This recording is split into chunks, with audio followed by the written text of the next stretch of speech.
I'm going to be going over 3 of the main things that are going to make your colored pencil drawings look realistic, and going over how you can apply them to your drawings so you can level up your drawing skills.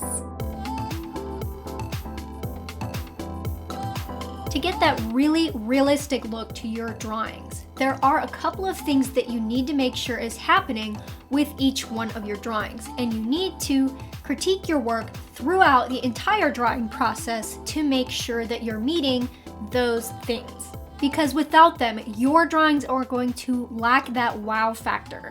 The first thing that you should be doing is thinking of drawing shapes.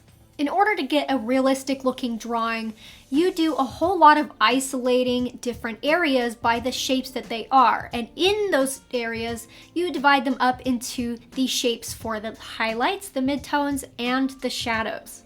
And as well as oftentimes you are mimicking certain patterns within those that are also considered shapes. When you learn to focus on drawing shapes, you actually make things a lot easier for yourself to actually draw a realistic drawing. You're focusing on a smaller area and getting that area right, and moving on to another area of another shape and working that one. And when all of these shapes come together with your drawing in the end is when it looks like the realistic subject that you were going for. When you're working with colored pencils, these shapes can also be isolated between the different sets of layers that you do. In which case, typically with my drawings, I do a base layer where I shape out all of the different highlights and where they stretch to and how oddly shaped and curved they are around maybe an animal's face or whatever area of the subject that I am drawing. And then the midtone values also have shapes as well as the shadow values. And all of those are going to be applied in different layers. There is an old trick to learning how to draw shapes with your drawings. Instead of focusing more on the actual subject matter that you're drawing, a lot of times artists or beginner artists tend to get caught up in thinking too heavily about the actual subject that you're drawing or the details that you're trying to draw, particularly fur, and actually just end up drawing it as they think it is instead of what is actually there. This old trick of turning your drawing upside down and then drawing the drawing upside down forces your mind not to think about the literal subject or little particles or hairs or whatever you're drawing of the actual subject that you're drawing, so that you can focus more on the shapes that you're seeing. You'll end up with better results drawing this way than you would if you were doing a straight up and down drawing. Now, if you do try this method to try and get yourself into thinking more about the shapes that you're drawing, it's gonna feel really weird at first because you're totally not used to it. You're always used to looking at your subject straight up and down as if you were looking at them in real life instead of it being upside down. But you don't have to draw like this all the time. You can do this a couple of times to kind of just get into the groove of thinking about shapes and kind of reprogram your mind to think differently with your drawing process. And then from there, once you kind of have a better understanding of trying to focus on drawing the different shapes for the midtones, highlights, and shadows, then you can focus on trying to draw in a more natural setting of an up and down subject right way. When you really get into drawing the shapes of your subject, you need to think about those shapes in 3 dimensions as well. This will help you with getting into doing realistic drawing on the fly and not always having to refer to a reference photo for every single thing that you're drawing. So think about it in terms of this is maybe an animal's face, which of course has a round shape to it, and therefore on the lower edges of it, it's going to have a curve of those shadows. So the shadows are going to gradually drift into darker values as it goes lower down. And you think about all of these for all of the little areas of your subject, the nose and the eyes and any ears. And then also when it comes to fur, you have to individualize all of the different clumping sections. So each one of those is its own shape. And then oftentimes with majority of fur, it's not really necessarily about clumping structure type of shapes. It's really more about just mimicking a pattern and repeating different types of shape structures within the fur to build it and make it look real. The next thing that you need to make sure you are doing with your drawings is have enough contrast. This is making sure that you have your highlights as light as they need to be in reference to your reference photo, and your shadows as dark as they need to be. These two values, you have your midtones right, but the two values that really are the most important on having right are the highlights and the shadows, to make sure that you have enough contrast in your entire drawing for it to look realistic. Now, another thing that I don't think a lot of people consider as well in your drawing really having that nice wow factor and looking real is at first picking a good reference photo to use. A lot of reference photos that people tend to pick, they just pick because they like the animals themselves or whatever, which is fine. I mean, I do that too sometimes. But oftentimes, what's going to give you a really nice drawing is having a good reference photo that has a really dramatic lighting effect. So really good highlights and really good shadows. You can have a realistic drawing that has more of an overcast lighting and doesn't have anything dramatic, and it will still look great. It just won't have that wow factor. Now, when it comes to doing the actual contrast with your drawing, you need to make sure that you are doing constant checks over all of the areas that you're working on throughout the entire drawing process, making sure that you are trying to get your values right. I do this a lot. I'll work on an area, get it somewhat done, move on to another area, notice that my values are off a little bit, try to fix it, move on to another area, work on it, and then come back later again to fix something else with that area. And particularly, I go through this process throughout the whole time I'm drawing, and then I come to the end of my drawing when I do a big check. So I have everything filled in.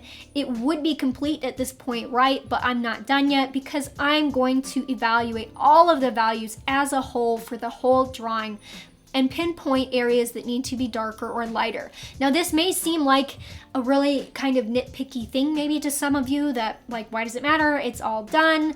It's just little tiny changes. What does it matter? Why do I need to do more? Well, the thing about it is, even though these are just tiny minuscule changes that I'm often making at the end of my drawing process, it makes a big difference when the drawing is all done because it's well balanced out between all of those values. The values that contrast is the most important thing in your drawing looking realistic. You can have oddly shaped anything of the subject that you're drawing. I mean, think about the history of art and all those famous artists back in the day and everything. There are a ton of artists who don't do highly detailed drawings. They do weird kind of shapes, but they still look amazingly realistic because they have the values right. I think a great example of this is to think of like those artists who do block types of paintings. So they do really thick strokes of paint in maybe block or square shapes, and it still looks pretty realistic when you step far away because the values are right. Now, there is a tricky part in trying to get your values right throughout the drawing process. I always struggle to get it perfectly right because I don't think perfection will ever be a thing to achieve, but I try to just take steps in doing my analyzing and making corrections, and oftentimes the hardest values to judge are what you're getting down on the paper first to begin with. So what I do like to do to help myself out in making sure that my values are good or in a good range right off the bat is to get one of my darkest areas in first. Particularly, oftentimes the animal's eyes are black or close to it, or the skin around it is black. And I'll start with an area like this, try to get it as dark as I can because I know it is like just straight jet black. Then I will have an easier time trying to judge the values in the areas around that because I have the darkest value already in, and then of course I'm already working on my base layer, and those will be my lightest values. So therefore, anything else between those two values, I'm going to have a much easier time trying to distinguish where all the other values need to be as I'm drawing all of those details in. When it comes to drawing fur and getting contrast with fur, it's important to remember that you still have to get all three of those major values in there to have it looking realistic. So you have to have those highlights, you have to have midtones, and you have to have appropriate shadows. So there are still going to be areas that are pretty dark in some locations, and you do need to make sure you have those in there. Don't skimp out on it. You need to have those dark values, even if there aren't a whole lot of them. I have some subjects that I've drawn where the fur is mostly light, but there are those occasional areas where it's really dark, and those are important to get in there because that is how you're creating the depth and the structure with the fur. The next thing that you need to make sure you are doing is layering and blending properly. There are many different ways of blending your colored pencils.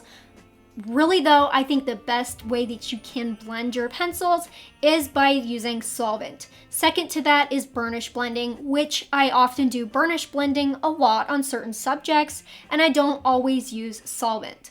When you are blending with solvent, you need to make sure that you are using a couple of different brushes.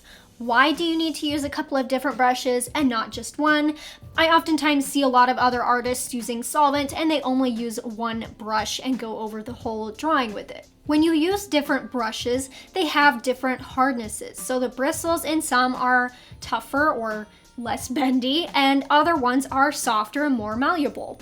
This allows different effects when you try to blend with them. So you can use stiffer brushes to push pigments around or drag them in streaks, or you can use more malleable or softer brushes to kind of blend a lot of area together and have a much smoother, softer blend. And in the area of colored pencils in general as a medium, we often struggle with having a grainy look to them and trying to get that grainy look to go away so that we can have a more realistic looking drawing. So to help combat this is where some of the layering techniques that you use will come in handy or hurt your drawing in leaving it more on a grainy side.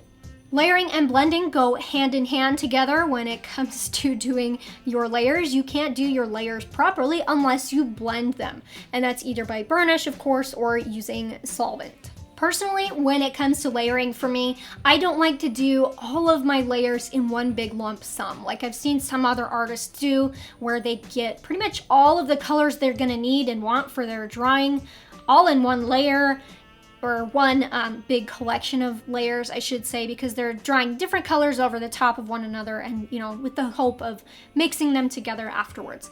This really isn't how I do a lot of my drawings. I do a lot of different increments of layers and blend each one of those out individually. This is only possible when using solvent because it breaks down all of the binders in the pencils, all of those oils and waxes, and it puts those pigments kind of semi-permanently into the paper so then it can't be lifted off. I mean, you can erase it a little bit, but it's still gonna kind of be there in the paper. But this allows you to be able to draw other layers over the top of it, and when you go to blend those other layers out, it's not going to smear the layers underneath. Now, I will say this though, it only applies like that to the first 2, maybe possibly 3 layers, depending on how thick your layers are, before it will start smearing it and it won't be so blended down. And that is because once you start working your way up to the maximum number of layers that the paper can take, you're having your other layers sitting on top of colored pencil layers instead of just the paper. So of course it's going to move around and not just be completely adhered to straight paper. So what is the benefit of doing multiple different color layers instead of everything all lumped in one? Well, this allows you to do your color layering in increments, slow increments, so that you are less inclined to make critical mistakes. I also find that when I do my layers in these slow increments that I have an easier time getting to the correct color and value that I want without going overboard. So with each layer that I keep adding, I'm getting a little bit darker, a little bit more saturation, closer to what I want for the reference photo. So usually by the 3rd time I've blended out is pretty much where it needs to be. That way I don't have to spend a lot of my time trying to erase the layer that I did because I added way too much. And if I make any mistakes in certain types of colors I'm trying to add, because we all make those mistakes in getting our colors wrong, but I'll have an easier time correcting those mistakes because I don't have a lot of other colors blended into it as well. So I can just add some more color layers over the top and kind of correct my mistakes underneath instead of having a whole bunch of those colors already put in beforehand. When you are using solvent to blend with, it's not a solve all for the ultimate finished effect. Oftentimes, especially with darker colors, it leaves it kind of flat looking and it's not going to have that finished look. So you can blend with solvent, blend the first couple of layers or so, get it to look nice. But once you work your way up into those final layers, you're going to want to do a top layer over that of just colored pencil. I wouldn't really call it a burnish blending because you're not pushing hard, but you're adding a final layer of colored pencil to give it a nice smooth look. Level up those drawing skills of yours by signing up for my real-time tutorials on Patreon. You will learn all kinds of drawing tips and techniques with colored pencil, graphite, and soft pastel. Learn more and sign up by clicking the link on the screen here. Thanks for watching, guys. I will see you in the next video.